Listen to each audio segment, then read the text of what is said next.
Muito bem, voltamos já recebendo o senador Alessandro Vieira. Bom. Satisfação sempre em recebê-lo. Boa noite. Boa noite, é um prazer estar aqui com vocês. Alessandro, a campanha, a gente estava perguntando aqui nos bastidores, é intensa sempre, né? Qualquer campanha, seja lá para qual cargo esteja disputando. Depois que passa, alguns tentam descansar e é um alívio. O senhor já deu tempo para descansar, não? Não, ainda não. Tem muita burocracia para cumprir. Enfim, a gente está ajudando os proporcionais também a encerrar suas campanhas. Acredito que lá para o final do mês, talvez. Verdade, o senhor é presidente do PSDB, né? Isso, a gente então tem que aí colaborar. tem que ter uma responsabilidade dobrada. Você que está aqui no nosso YouTube, você copia o link e cola nos grupos e WhatsApp, manda para toda a sua turma aí. Estamos com uma audiência muito significativa e, claro, é fruto, né, da entrevista aqui com o senador Alessandro. Senador, a gente vem já com essa situação e eu queria saber a opinião do senhor. Põe aí, por favor, o Twitter que o senhor postou logo após a decisão do TSE, que tornou Valmir e Thalisson elegíveis para as próximas eleições. O TSE acaba de certificar a sua própria desmoralização, depois de negar registro às vésperas da eleição para o candidato mais votado ao governo de Sergipe. Agora a corte devolve sua condição de elegível. É uma vergonha esse flagrante golpe contra a vontade dos sergipanos. O senhor colocou isso aí hoje no início da tarde, após a decisão do TSE. É justamente uma desmoralização o Tribunal Superior Eleitoral nessa pauta, nesse processo de Valmir? Sem dúvida. A gente tem que recuperar toda a história para o pessoal entender, né? Valmir está inelegível desde 2019. Eles seguram esse processo 4 anos. Eles julgam e negam o registro a Valmir na quinta-feira da semana da eleição. O Supremo nega mais um recurso no sábado da eleição. Valmir continua pedindo voto, os votos são nulos. E 11 dias depois, a mesma turma, o mesmo tribunal diz, não, ele estava enganado, ele é elegível, mas só daqui para frente. A eleição passou, o sergipano que votou nele perdeu o voto, e é isso mesmo. É um absurdo, mesmo para o padrão de Brasília, que é um padrão bem baixo, esse é um caso que chama atenção. É um escândalo nacional isso daí. E eu já vinha falando antes e continuei falando, isso é uma coisa que a gente vai ter que cuidar, como Congresso, como cobrança para a própria Justiça, para que não aconteça mais. Primeiro, para que essa situação seja melhor esclarecida, porque o que aconteceu nesses 11 dias? O que mudou na vida de Valmir? Que eu sei só 2 coisas. Ele aderiu ao PT com Rogério Carvalho e ele contratou mais uma banca de advogados que pertence a filhos de um ministro.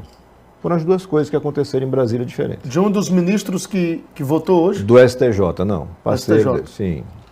Ele colocou mais uma banca de advocacia, que é de filho de ministros. Do Rio de Janeiro, inclusive. Isso, exatamente. Então, só esses 2 fatos aconteceram. E você prejudica aí quase 500 mil de sergipanos. Porque votaram, prejudica o próprio Valmir, porque essa situação maluca, né? Ele não é inocente nessa história toda, porque Valmir protelou esse processo também. Ele não correu atrás de ser julgado, passou 4 anos na gaveta.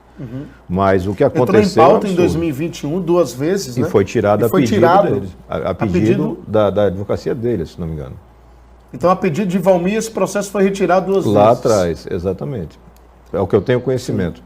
O mais importante é que as pessoas entendam. O que teve em Sergipe, o que aconteceu em Sergipe, é uma grande fraude judicial. Deliberadamente a justiça foi utilizada para fraudar a vontade dos sergipanos.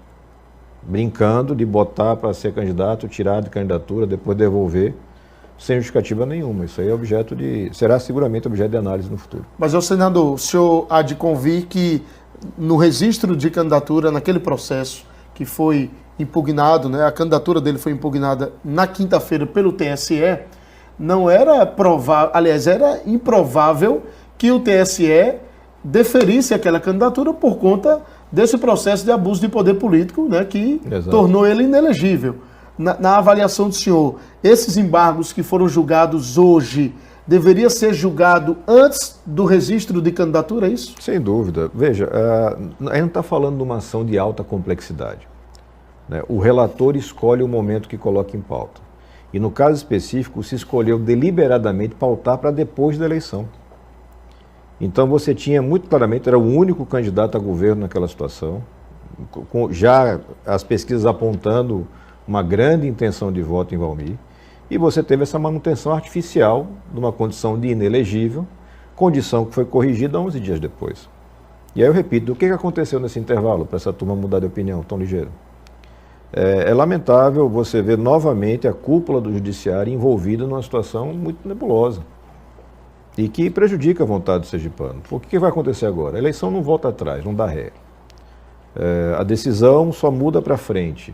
Então como é que é isso? É lamentável.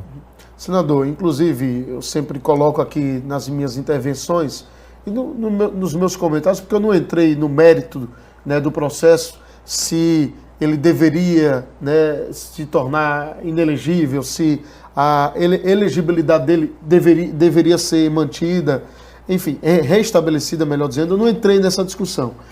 Agora, o senhor há de convir que um processo eleitoral ser julgado no ano de uma eleição prejudica o processo eleitoral, prejudica o candidato e os seus adversários também em uma disputa.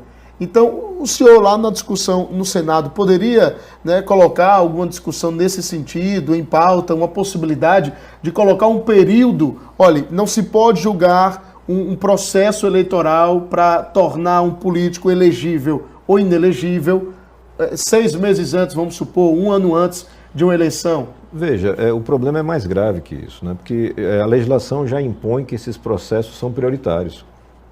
Então, como é que um processo prioritário fica 4 anos numa gaveta? E tem casos de mais tempo de gaveta, né? Mas, assim, mas é prioritário, senador, mas não tem um período exato ali para a justiça poder, né, julgar. Se tivesse um período... É aí que está. Prazo você tem. Então, digamos que o ministro pede vista. Sim. O regimento interno diz que ele tem que devolver na próxima sessão ou justificar. Tem pedido de vista que dura 8 anos. Então, o problema que nós temos hoje com a cúpula do judiciário é, primeiro, uma interferência financeira e política muito grande, e, segundo, uma questão de ausência de responsabilização. Porque não vai dar nada para esses ministros. Se não tiver uma mudança muito grande no Brasil, não vai dar nada. Vai ficar por isso mesmo. Eu tiro um candidato numa semana e eu devolvo a condição dele na semana seguinte, eu mudei o resultado da eleição em Sergipe e fica por isso mesmo. E pior ainda, o Valmir, por algum motivo, sequer recorreu no prazo na ação do registro. Ele não recorreu? Não, ele não recorreu no prazo. Mas a defesa disse que recorreu. Fora do prazo, recurso fora do prazo não é recurso. A gente está falando de advogados muito caros, muito competentes, e que por algum motivo não recorreram no prazo. O que é bom a gente deixar claro aqui, os embargos julgados hoje é do processo que originou a inelegibilidade, ou seja, que é um recurso, né? Os embargos que é um dos recursos. Isso. O senhor está falando dos embargos que é um dos recursos do registro de candidatura. Isso, exatamente. Que seria feito ali depois, posteriormente, ao julgamento da quinta-feira. Isso, um prazo de 3 dias a contar da sessão de julgamento. Mas a defesa de Valmir alegou que o acordo não teria sido publicado. É que a publicação é em sessão, né? No eleitoral, a publicação é na própria sessão. E foi assim em todos os prazos durante o processo, só esse que eles não recorreram. Os motivos, assim, é um fato, realmente essa eleição entra para a história de Sergipe como uma eleição manchada. Ela é manchada, infelizmente, em grande parte pela ação da Justiça.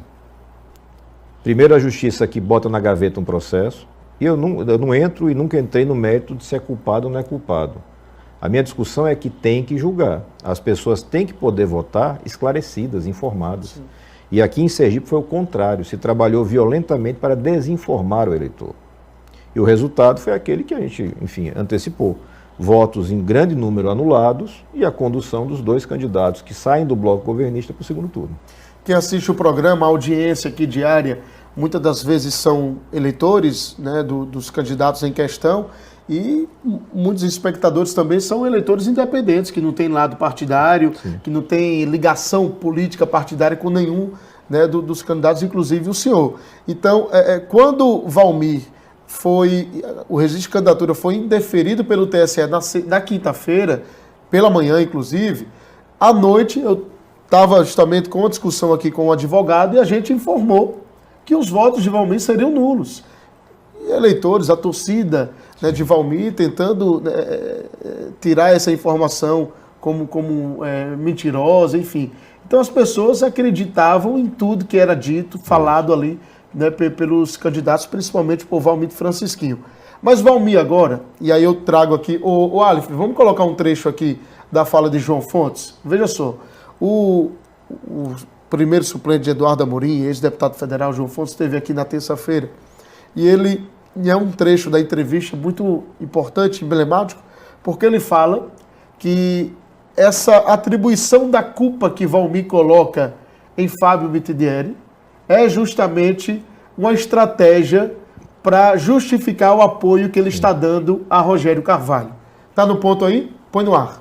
Essa tese, eu digo isso a ele, essa tese de colocar no colo, de que foi o Fábio Mitidieri, não, todos trabalharam contra, né? O Valmir construiu uma tese para justificar o apoio com o PT de Rogério Carvalho. Mas foi isso? Eu acho que essa tese é muito mais levada para isso. O senhor acha que essa tese de Valmir é levada para isso? Você tem... Veja, são fatos que estão no processo. Não tem como a pessoa mentir em cima disso. Você teve a atuação de advogados patrocinados pelo partido de Fábio Mitidieri e você teve a atuação de advogados patrocinados pelo PT de Rogério Carvalho, porque o suplente de Thalisson é do PT. Robson Viana. Que assumiu a vaga de deputado estadual e que agora sai da Assembleia para Thalisson retornar. Quando o Luciano der cumprimento à ordem da Justiça. Vamos descobrir quando é que isso vai acontecer. A gente está vivendo um momento triste porque a vontade do eleitor acaba ficando em último lugar. E uma frase que eu usei muito nos últimos 15 dias de campanha é que as pessoas têm que entender que Sergipe é maior do que os projetos individuais. E nesse caso não foi.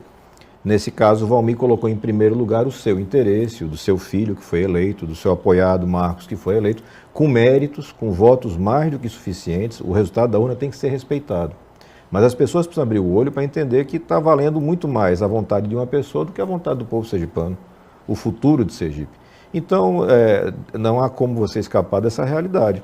Teve atuação, sim, financeira, porque esses advogados todos são caros, dos dois agrupamentos governistas, o de Fábio e o de Rogério. Isso está documentado. O que eu tenho feito e fiz durante todo esse processo é cobrar a justiça para que julgue, para que a pessoa possa voltar esclarecida. Então, por isso que João Fontes falou que todos trabalharam contra. E aí inclui o senhor nesse pacote aí, cidadão. Eu estou valendo muito então, né? Porque eu faço um tweet dizendo a justiça tem que julgar, porque senão vai chegar na eleição sem o povo saber o que tem que fazer. Eu estou valendo a mesma coisa que advogado milionário de Brasília. Acho que o João Fontes está me valorizando muito, eu agradeço pela valorização dele, mas não é verdade. Eu acho que as pessoas têm que começar a separar essa turma que brinca de fazer política. Eu acho que o Luizão, aqui uma entrevista para você, ele foi muito feliz. Desejo toda a sorte para o Luizão, que é um cara simples e que começa agora uma jornada difícil. Tem gente que brinca de fazer política. Ignora que as pessoas estão em casa sofrendo, que as pessoas precisam da política séria. Tem gente que brinca, acho que é uma brincadeira, de WhatsApp, de conversinha de bar, e fica nessa coisa de vaidades e de personalidades. Não é isso. As coisas têm que ser claras. Se o cidadão está condenado na justiça e está inelegível, o eleitor tem que ser instruído, informado, de que aquele voto vai ser nulo, como foi. O que é novo nessa história é essa mudança de entendimento do Tribunal Superior Eleitoral depois da adesão de Valmir ao PT de Rogério Carvalho e depois da contratação do escritório de advocacia dos filhos do ministro do Superior Tribunal de Justiça. Os dois únicos fatos novos que aconteceram foram esses, nenhum outro. Então, Luizão, inclusive hoje, você citou uma fala dele na última segunda-feira, ele participou, estava em uma discussão em um grupo de WhatsApp aqui de Itabaiana, com pessoas selecionadas, enfim, é um grupo bastante conhecido e assim, nessa discussão, Luizão gravou um áudio. Vamos pôr aí só o áudio, produção, só o áudio de Luizão, para a gente poder ouvir, porque Luizão falou o seguinte, ele disse que ele revelou uma estranheza pelo fato de Valmir ter ganhado hoje os embargos, ou seja, ele se torna novamente elegível, ele, Thalisson, na mesma semana que ele declarou apoio a Rogério Carvalho, formou essa aliança. Então ele se mostra um tanto quanto estranho, né? Ele revela essa estranheza, perdão. Põe no ar o áudio.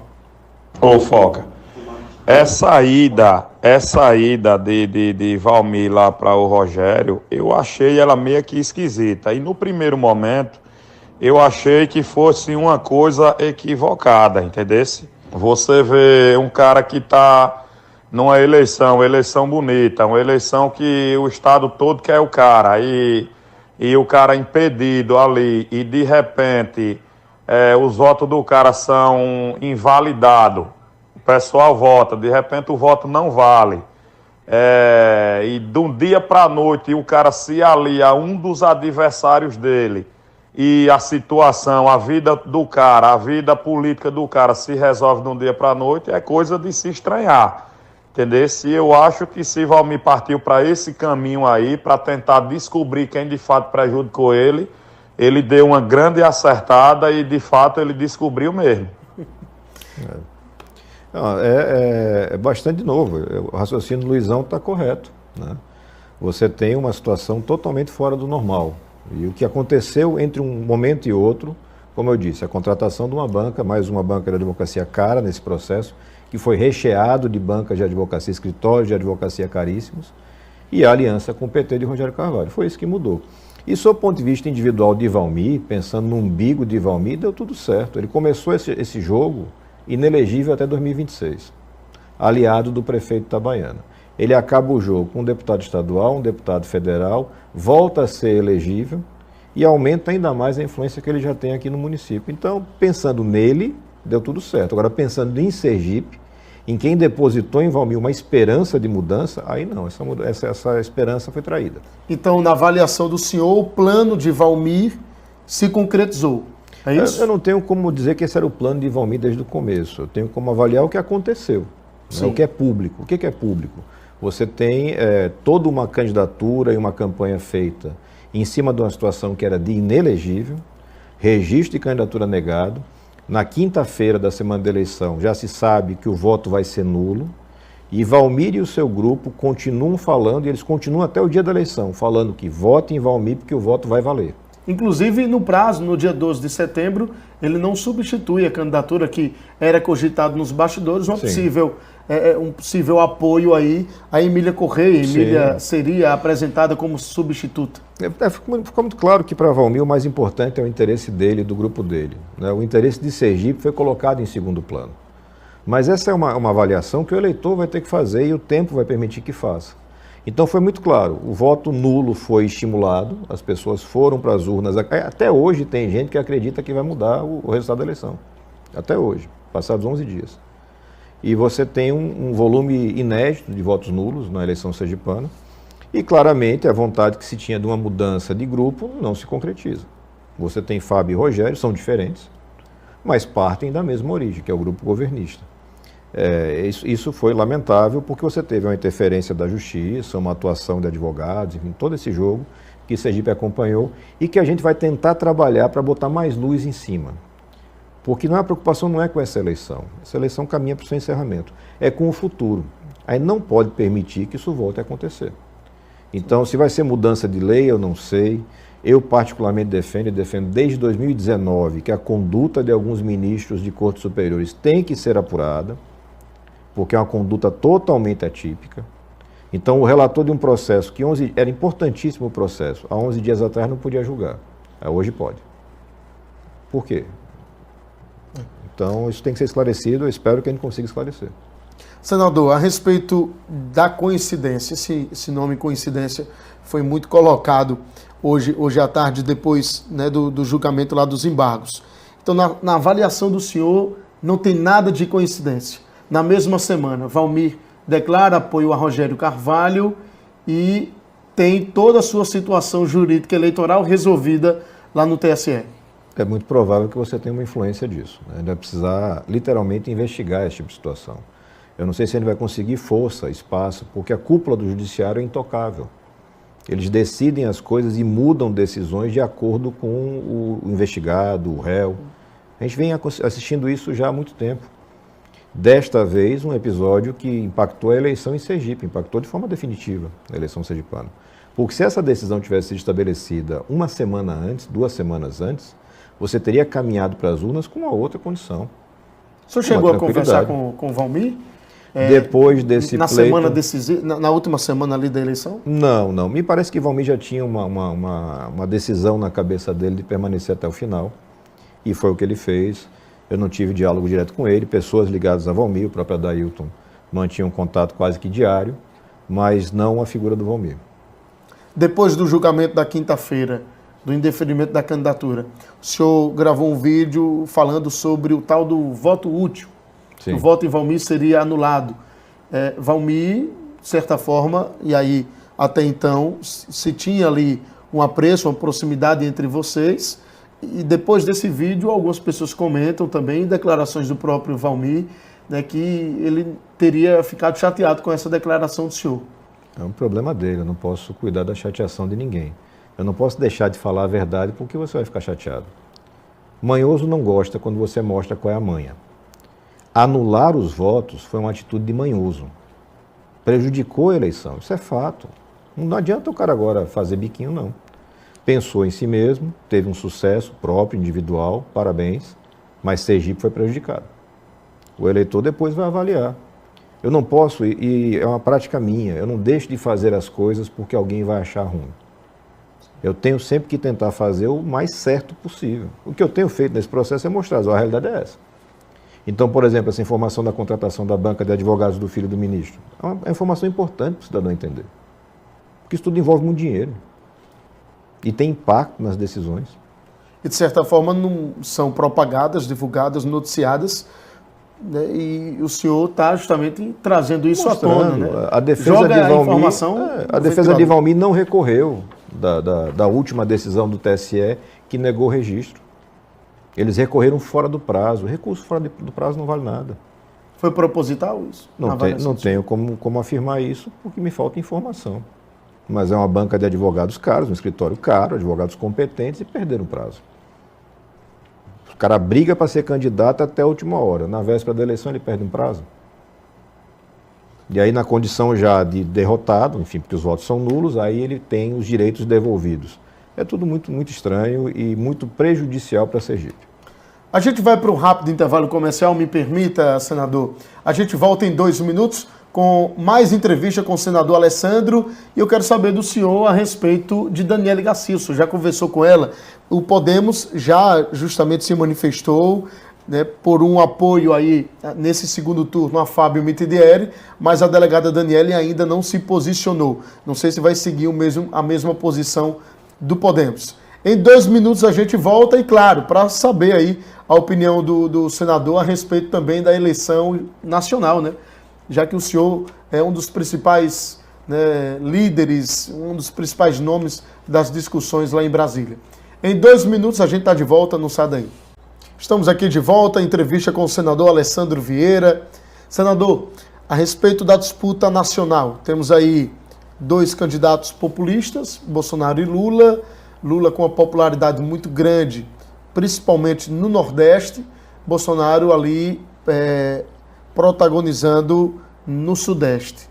Na avaliação do senhor, na sua ótica, essa disputa está mais para quem no dia 30 de outubro? Veja, pela pesquisa que vale, que é a da urna, você tem Lula na frente, 6 milhões de votos, né? A gente não sabe exatamente como o eleitor vai se comportar, mas se Lula mantiver a vantagem que ele teve no Nordeste, o tamanho da vantagem, quase 70-30, né? A tendência é que você tenha Lula vencedor por uma margem pequena. Não vejo uma eleição de grande margem. Isso pode mudar apenas se Bolsonaro tiver um ganho, uma redução pelo menos de diferença no estado de Minas Gerais e no estado da Bahia, onde a vantagem de Lula foi de quase 4 milhões de votos, né? Então acho que a decisão da eleição passa por aí.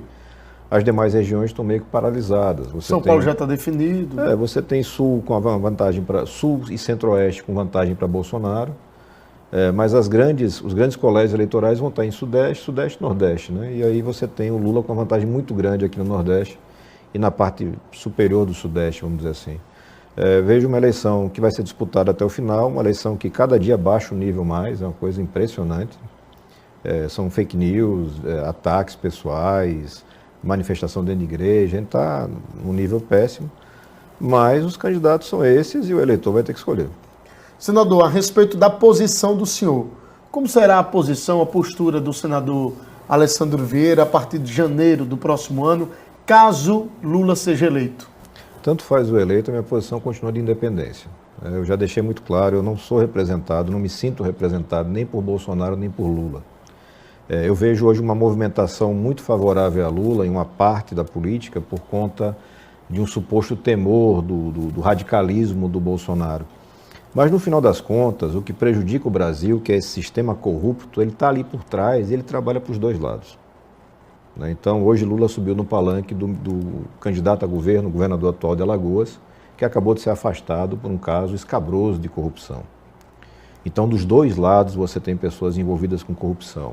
Os mecanismos de infiltração na justiça, no parlamento, são os mesmos. A gente não pode esquecer mensalão, petrolão e não pode esquecer agora o orçamento secreto. Então a posição necessariamente vai ser uma posição de independência. Sempre colaborando para que você possa ter os melhores resultados possíveis, porque o povo precisa de um governo que funcione, mas fiscalizando, me parece que eu estou condenado a fiscalizar essa turma quase que eternamente. Por que a posição política de declarar o voto no segundo turno para Fábio Mitidieri aqui em Sergipe? Porque eu conheço bem Fábio Mitidieri e conheço bem Rogério Carvalho. E na minha visão, uma vitória de Rogério, Rogério Carvalho, governador do estado, prejudica muito Sergipe e os sergipanos. Eu não quero a volta daquela situação que você tinha na saúde, na fundação hospitalar, no hospital de cirurgia. Não quero essa estratégia de orçamento secreto enraizada no governo de Sergipe e principalmente não quero a volta do método de Jackson Barreto de governar. O Jackson, que é talvez o principal apoiador sergipano de Rogério, é responsável por atraso de salários, um caos total na gestão. Eu não quero essa turma de volta. Eu reconheço que Fábio vem da mesma origem, o grupo é o mesmo. Eu tive conversa com os dois me procuraram, e naturalmente, respeitosamente, porque a política se faz com diálogo, e disse a Fábio que mantenho exatamente as mesmas críticas que fiz e faço durante a campanha, mas que entendo que ele é melhor para Sergipe do que Rogério. E eu não gosto da posição de neutralidade.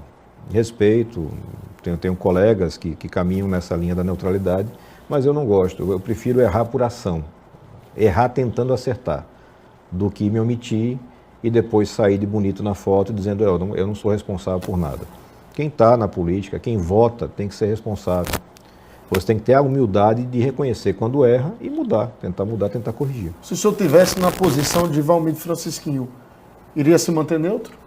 Não. Porque tem duas situações. Rogério e Fábio, os dois, segundo o senhor, trabalharam contra ele lá em Brasília para prejudicá-lo. Então, qual seria a postura de Alessandro se estivesse na mesma situação de Valmir? Eu não tenho como fazer essa avaliação, Foca. Não cabe você se colocar no lugar para... Ele que sabe as agonias dele, as necessidades dele, aquilo que ele negociou em cima da mesa com o Rogério Carvalho, só quem sabe é ele. E eu não tenho como responder essa pergunta. O que eu acho que é complicado é você fazer uma mudança de bolsonarista para petista de uma semana para outra. Eu não sei se o eleitor consegue entender essa mudança. Mas, de novo, é uma responsabilidade dele e o eleitorado é que vai avaliar. Será que o eleitor não vai entender quando Valmir colocar na mesma camisa dois adesivos? De um lado direito, o 22 de Bolsonaro, do lado esquerdo, nas posições corretas, o 13 de Lula. O pato ficou vermelho, né? Basta um patinho vermelho que todo mundo já entende quem ele é. Alessandro, a respeito de uma ação rescisória, anda-se falando muito disso aí nos bastidores, de Valmir tentar entrar com ação rescisória no próprio TSE, para, de certa forma, tentar reverter a situação da eleição do dia 2, ou seja, ou validar os votos dele, ou até mesmo anular a eleição. Você acha que essa ação rescisória é possível? Sim, ela tecnicamente é possível. Eu não tenho como avaliar se ela tem êxito, ou seja, se a proposta vai ser recebida e acatada pelos ministros, ainda mais nessa confusão que você tem nessas últimas semanas no Tribunal Superior Eleitoral.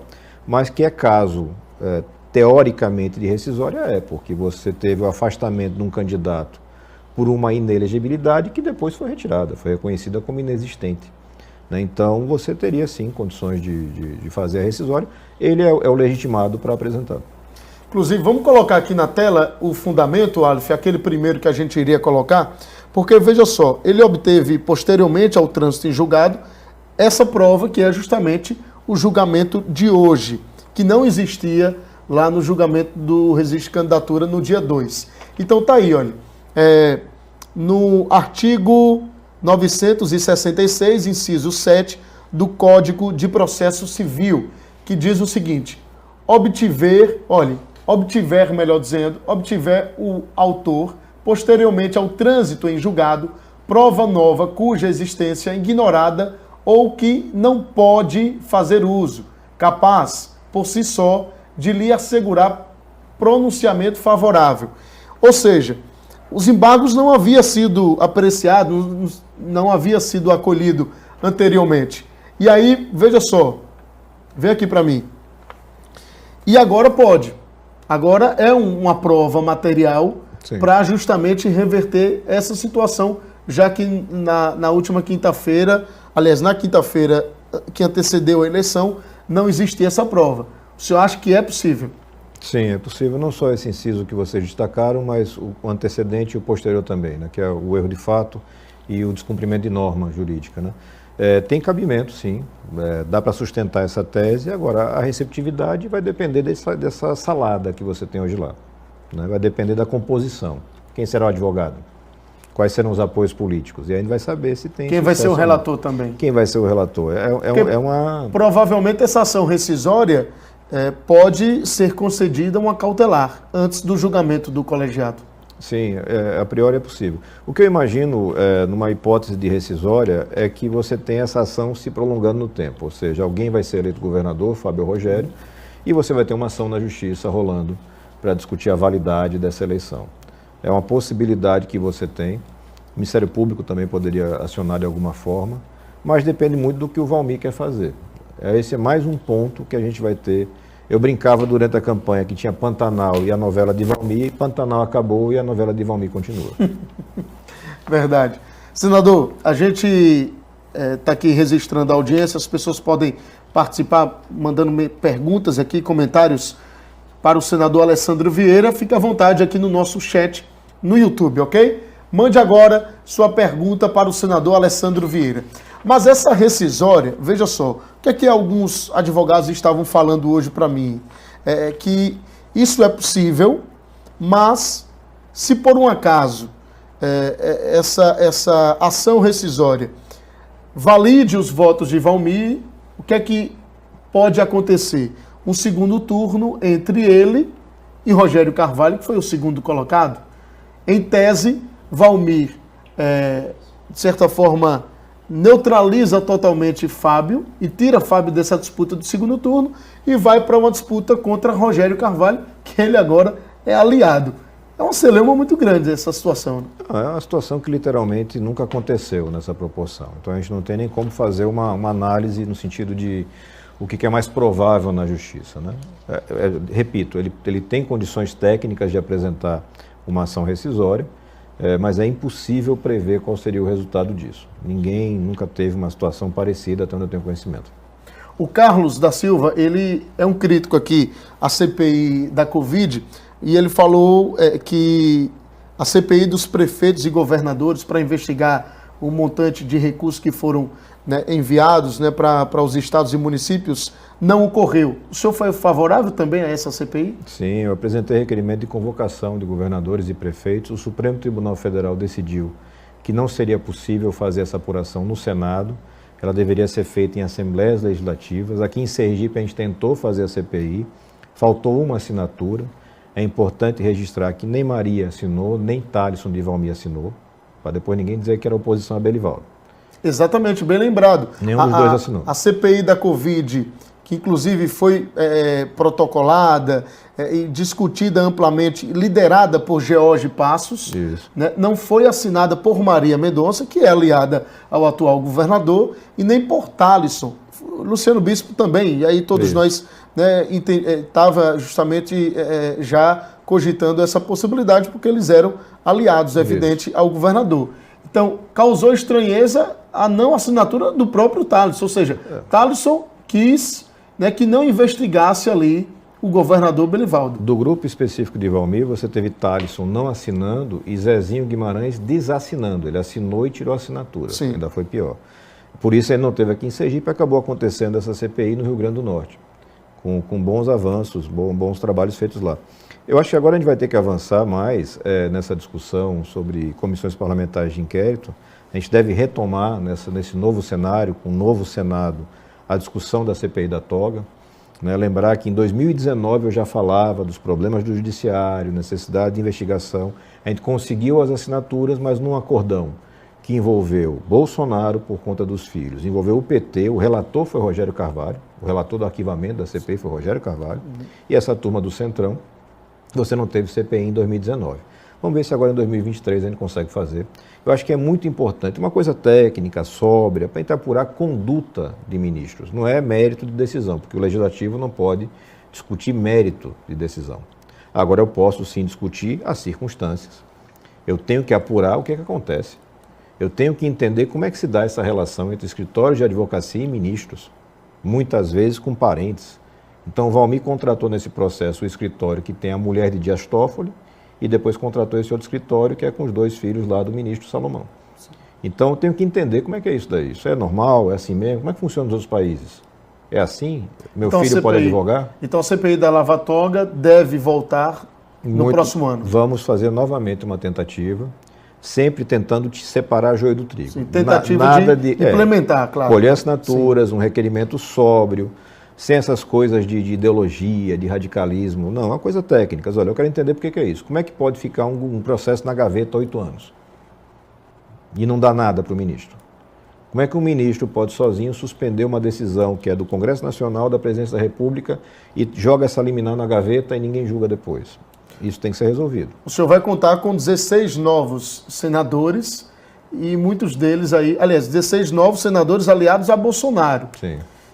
Então, o senhor acha que com esses senadores aí, alinhados e claro, com o discurso do presidente Bolsonaro, é possível colocar e vingar essa CPI, já que foram os filhos do próprio presidente, né, que trabalharam contra a implementação? A gente só conhece na hora, né?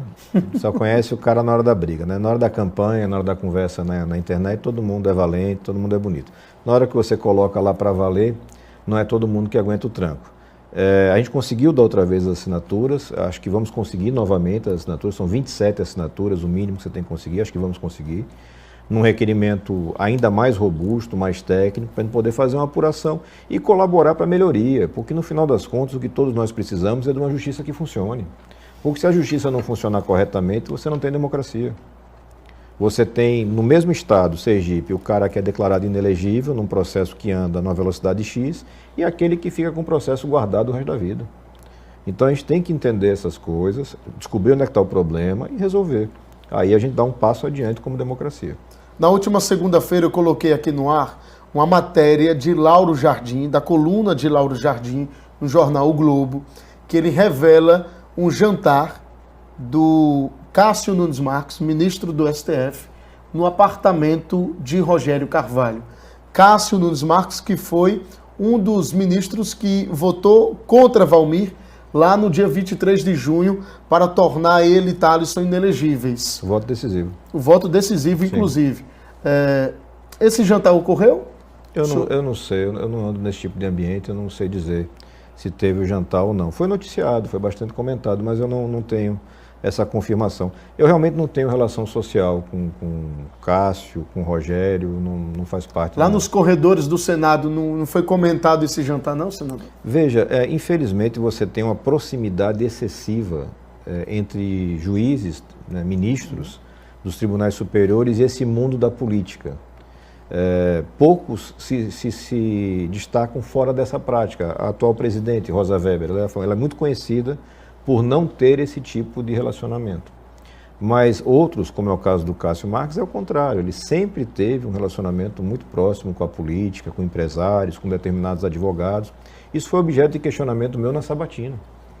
Quando ele foi sabatinado, eu votei contra a indicação de Cássio Marques e mostrei detalhadamente o porquê. E Rogério votou a favor? PT? Botou no colo quase. Quase botou no colo. Votou a favor, conduziu até o recinto.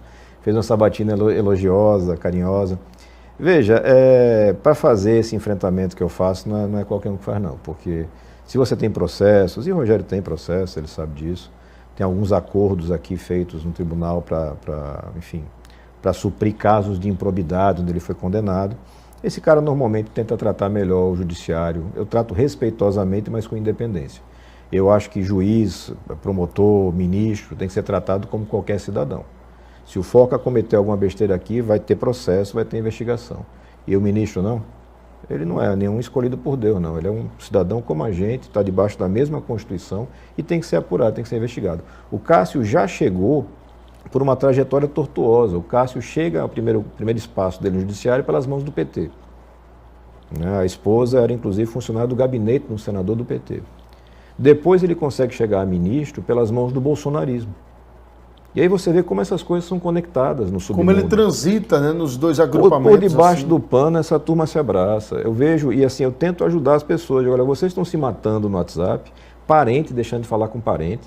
Mas lá em Brasília, essa turma janta junto, toma um esquinho junto. Então as pessoas têm que começar a ver a verdade. Olha, infelizmente... Se comenta de uma possível amizade entre Rogério Carvalho e Flávio Bolsonaro. O senhor já viu eles almoçando, jantando juntos? Não, eles têm um bom relacionamento, mas dizer que eles têm essa proximidade, eu não posso dizer que, como eu disse, eu escolho bem minhas companhias. Eu não tenho convivência com essa turma, não. São colegas de trabalho, senadores, são só 81. A gente trata todo mundo com urbanidade, com respeito, mas não tenho nenhuma proximidade pessoal, não. Avaliação do senhor com relação ao apoio da sua presidenciável Simone Tebet a Lula nesse segundo turno? É uma escolha dela que eu respeito. Para mim é muito difícil fazer esse tipo de movimento, porque eu não posso fechar os olhos para os problemas que nós tivemos no governo do PT e principalmente para a falta de compromisso da campanha atual. As duas campanhas, a campanha de Bolsonaro e a campanha de Lula, fogem dos problemas verdadeiros. Não discutem a parte financeira, não discutem o resgate da educação. E isso tem que ser tratado, na minha visão, com um pouco mais de profundidade.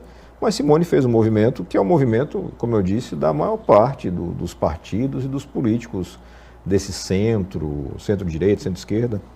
A maior parte deles caminhou para o apoio do Lula.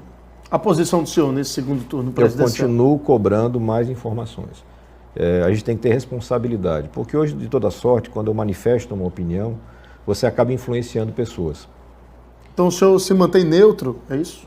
Eu não tenho como fechar isso literalmente, Foca. Até o último instante eu vou estar cobrando posições para poder ter uma manifestação. Eu não gosto da neutralidade, não gosto Nunca votei nulo na minha vida, nunca faltei a uma votação na minha vida. Porque figuras do PSDB, do partido do senhor, demonstraram apoio, aliás, declararam apoio a Bolsonaro. Outros, uma parcela pequena, a Lula. A maior parte... Principalmente o governador de São Paulo, Garcia. O Rodrigo Garcia manifestou para Bolsonaro... Aloysio Nunes para Lula. Isso, os veteranos do partido mais ligados em Lula. Simone e Lula, enfim. Eu acho que a gente tem que ter uma separação entre essa coisa política de personalidades. O Bolsonaro tem uma personalidade muito complicada. Extremamente agressivo, muitas vezes ofensivo, desrespeitoso, atuou mal na pandemia. Mas eu tenho que separar isso da questão do outro candidato. Eu tenho que ver as propostas no final das contas. Então, até o último momento, eu vou estar cobrando isso. Olha, quais são as propostas, qual é o perfil, como é que a gente vai poder fazer isso, para que eu possa declarar um voto. Se for possível, eu farei a declaração. Não, eu vou ver como é que eu vou fazer. Sim.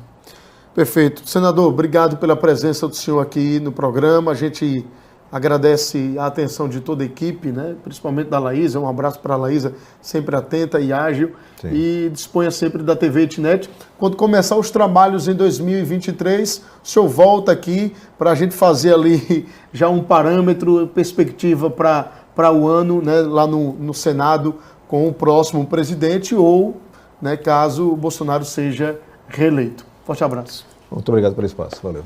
Muito bem, tá aí. O senador Alessandro Vieira foi o nosso entrevistado desta quinta-feira. Amanhã você volta a acompanhar o nosso programa. A gente fica feliz com a sua audiência, é claro.